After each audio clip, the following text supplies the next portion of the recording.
Bismillahirrahmanirrahim. Assalamualaikum warahmatullahi wabarakatuh. Baiklah, langsung saja.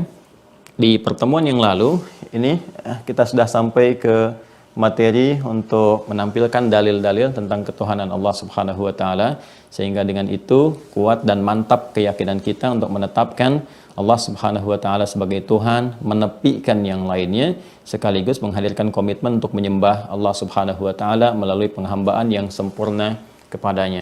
Baiklah, teman-teman sekalian, saya akan berikan pengantar dulu kepada terusan tema kita kali ini, mengenal Al-Asma'ul Husna sebagai konsekuensi kita dari penyembahan kita kepada Allah Subhanahu wa taala, sekaligus juga komitmen kita untuk menuhankan Allah dan menepikan yang lainnya.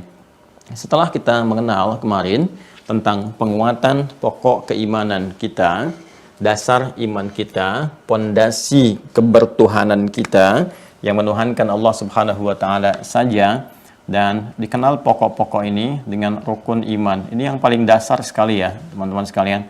Dan ini akan menentukan kuatnya bangunan syariah, ya, kuatnya bangunan amal. Karena seperti kita pelajari di awal bahwa Islam itu terangkai dari iman dan amal, akidah dan syariah. Jadi pondasinya itu iman, bangunannya nanti itu syariat, bangunannya adalah amal. Ya, nanti ada tiang-tiangnya, ya, kemudian sampai ke atasnya, penutupnya, sampai kemudian hiasan-hiasannya. Karena itu, ketika pondasinya tidak kuat, maka tiang-tiang bermasalah. Ya, itu sholat itu tiang-tiangnya, itu kan bangunan-bangunannya, penopang di atasnya. Sedangkan bawahnya pondasinya itu iman. Makanya kan Nabi mengatakan as-salatu imaduddin, ya, salat itu tiang-tiang agama, tiang ad-din. Itu tiangnya. Tapi tiang kan berdiri di atas pondasi.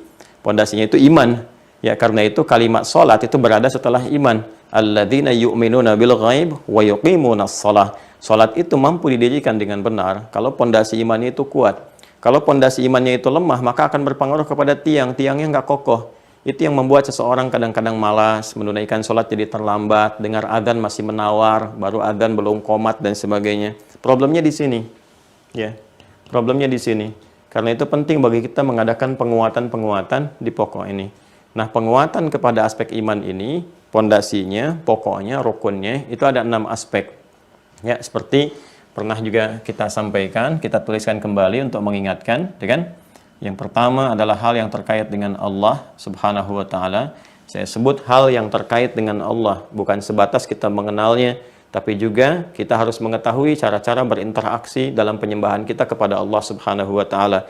Mengenal tentang kedahsyatannya, tanda-tanda yang mendekatkan kita dengan Allah Subhanahu wa taala, baik pada diri kita ataupun pada alam semesta atau di lingkungan sekitaran kita, dan sehingga setiap aktivitas kita semakin mendekatkan dan meyakinkan kita kepada Allah dan ketuhanan Allah Subhanahu wa taala.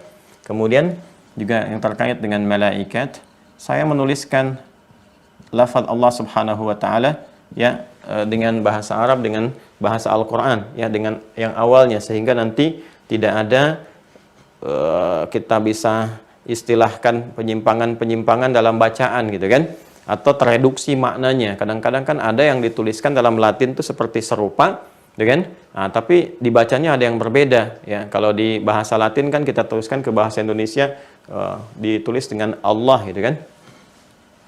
Nah, seperti ini. Nah, gitu kan? Nah, kita kan membacanya seperti ini. Ya, sehingga orang Sunda juga menuliskannya dengan O gitu. Allah. Kan ada yang kurang L-nya 1 jadi Allah gitu. Kuma Allah gitu kan. Ini ada tasdid di sini ya Allah, kan? Nah, jadi kita tuliskan begini supaya nggak salah dibaca, karena ada beberapa keyakinan lain yang kadang menyebut nama Tuhannya nggak konsisten. Ini bermasalah juga. Ya, di Inggris jadi God, ke Indonesia jadi beda lagi gitu kan. Kadang-kadang juga di Indonesia jadi beda-beda, di setiap provinsi namanya bisa berbeda. Kita tidak. Ini menunjukkan Tuhan yang sejati gitu kan. Namanya dimanapun disebut tetap Allah. Di Arab Allah, gitu kan? Di Eropa Allah, di Amerika Allah, di Indonesia Allah, di Asia Allah, di dunia Allah, di langit, di bumi pun Allah. Walillahi ma fis samawati wa ma fil ardi. Allahu nurus samawati wal ard. Jadi konsisten gitu ya. Subhanakallahumma bihamdika asyhadu an la ilaha illa anta astaghfiruka wa atubu ilaik. Wa akhiru da'wana alhamdulillahi rabbil alamin. Wa afu minkum. Assalamualaikum warahmatullahi wabarakatuh.